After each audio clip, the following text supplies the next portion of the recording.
ভারতীয় ক্রিকেটে up to the mark ক্রিকেটারের অভাব নাই, আর তাই তো সেখানে পারফরমেন্স ফার্স্ট নীতিতে চলে ম্যানেজমেন্ট। কিন্তু ইস্যু যখন ক্যাপ্টেন্সি, তখন একটু নড়ে চড়ে বসতে হয় বইকি। কারণ ক্রিকেট ক্রেজি নেশন ভারতের টেস্ট দলের ক্যাপ্টেন হওয়া সহজ কথা না। কেবল ব্যক্তিগত পারফরমেন্স দিয়েই সেই পরীক্ষায় উতরে যাওয়া সম্ভব না।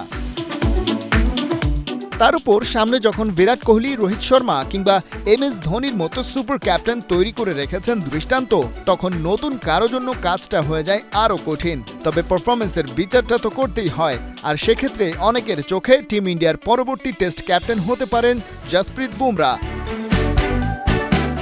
এখানেই সামনে চলে আসে যদি কিন্তুর হিসেব। ICC রিভিউয়ে রবি শাস্ত্রী বলছেন, অস্ট্রেলিয়ায় বুমরা যেটা করে দেখিয়েছেন সেটা তাকে অধিনায়ক হওয়ার দৌড়ে অনেকটাই এগিয়ে দেয়। কিন্তু সেই দায়িত্ব তার উপর চাপিয়ে দিলে বোলার বুমরাকে ভারত হারিয়ে বসতে পারে। শাস্ত্রীর ব্যাখ্যা, বোর্ডার গাভাস্কার ট্রফিতেই তিনি ব্যাক ইঞ্জুরি নিয়ে মাঠের বাইরে ছিলেন প্রায় 3 মাস, খেলতে পারেননি চ্যাম্পিয়ন্স ট্রফিও। বুমরা মাঠে ফিরেছেন, IPLও খেলবেন, কিন্তু সেখানে ম্যাচ প্রতি 4 ওভারের বেশি বল করতে হবে না। টেস্টের ক্ষেত্রে সেটা ছাড়িয়ে যেতে পারে 15। তার সাথে ক্যাপ্টেন্সির প্রেশার পড়লে পাকিয়ে যেতে পারে তালগোল। এর আগে 3টি ম্যাচে পার্ট টাইম টেস্ট ক্যাপ্টেন্সি করেছেন বুমরা।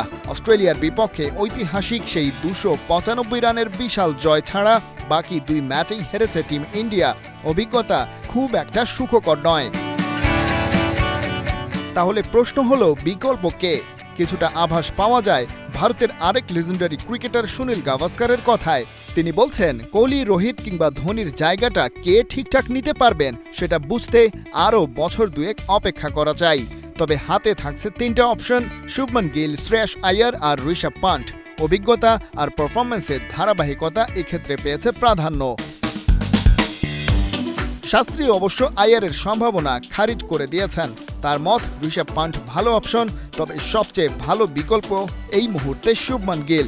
ক্যাপ্টেন্সির আলোচনায় এর আগে যদিও এই টপ অর্ডার ব্যাটার আসেননি, অভিজ্ঞতা বলতে কেবল রঞ্জি ট্রফিতে পাঞ্জাব স্টেট টিমের ক্যাপ্টেন্সি। শাস্ত্রী বলছেন, তারপরেও গিল হতে পারেন এই মুহূর্তে বেটার চয়েস। যদিও কে বেটার আর কেই বা বেস্ট সেটা বুঝতে হলে সময় দিতে হবে ওদের, আর এই ট্রানজিশন টাইমে অপশনগুলো খতিয়ে দেখা যেতে পারে। ওদিকে পান্ট ভারতের টি-20 দলের নেতৃত্ব দিয়েছেন, অধিনায়কত্ব করছেন IPL ফ্র্যাঞ্চাইজি লখনৌ সুপার জায়ান্টসের। তবে টাইমস অফ ইন্ডিয়ার খবর, দিল্লিতে হেড কোচ গৌতম গম্ভীরের বাসায় 4-5 ঘন্টা দীর্ঘ এক আলোচনায় বসেন গিল। সেখানেই সিদ্ধান্ত হয় তাকে টেস্ট ক্যাপ্টেন আর পান্টকে ভাইস ক্যাপ্টেন করার। এখন কেবল অফিসিয়াল ঘোষণা আসার অপেক্ষা। খালিদ জামিল, 71।